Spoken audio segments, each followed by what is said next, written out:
You gotta count, Joel. I got you, Todd.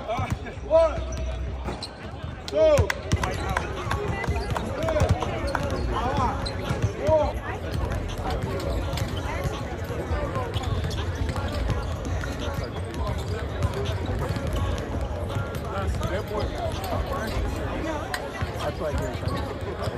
more time.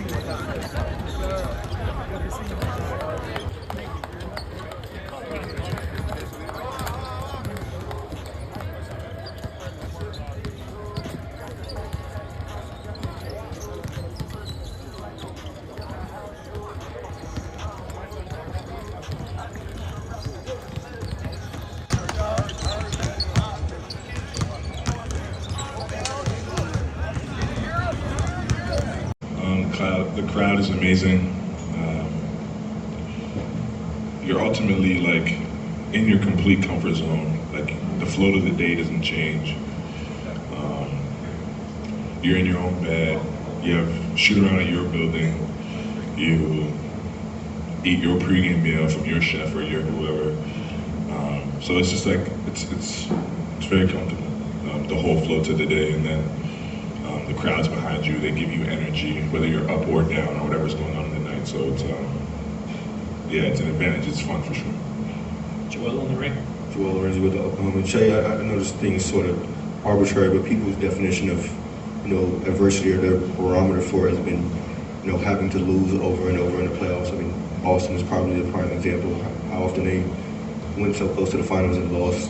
I wonder how you view your team's adversity and comparatively, why you think the adversity you've been through is maybe enough to get over that? Yeah, I try not to compare as much as I can. Everybody's going through something. Everybody goes through a hurdle in life or in a career or in a season, like whatever it looks like. And everybody reacts and responds and feels different to them, so I try my best not to compare. But I think this group has done a really good job of learning the lessons through its adversity. I think it's why we've gotten here, because we've taken them and gotten better from them and got better on the other side of them. And if we want to achieve our dream, we'll have to continue to do the same thing.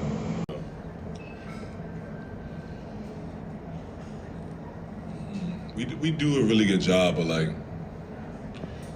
like plugging out of our emotions and viewing the game and the opportunity the right way.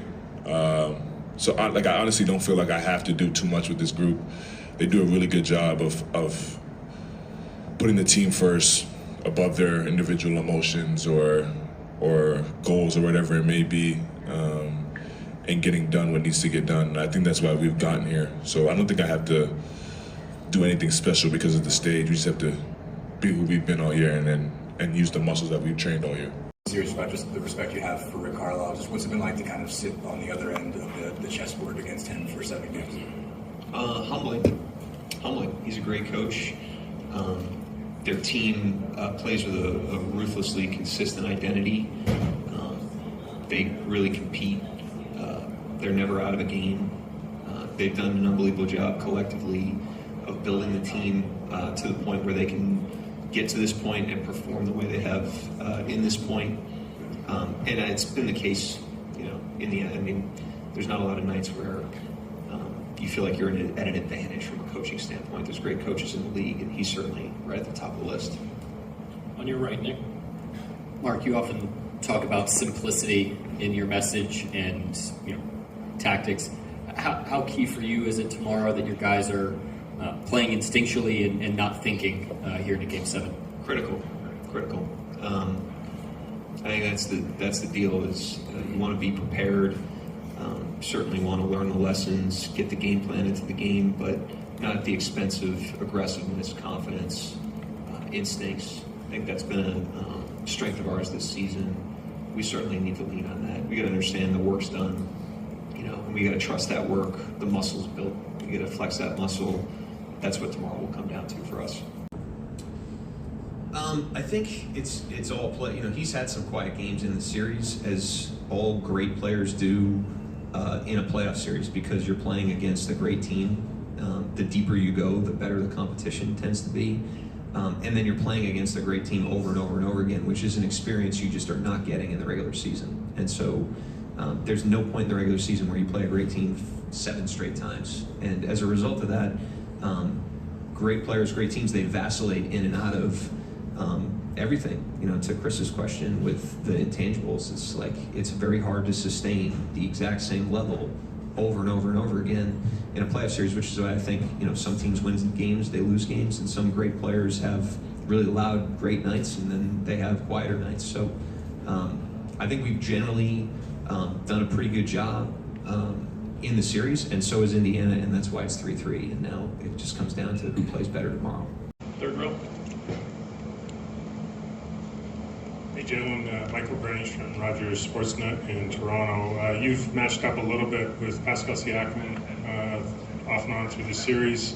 What makes him a tough cover? What have you kind of come to appreciate that maybe you didn't know from this kind of repeated exposure? I wouldn't say I learned anything new, except like when you don't guard somebody all season, like you kind of figure things out. But he's physical, he's skilled. When you put those two things together, it's hard to deal with for sure.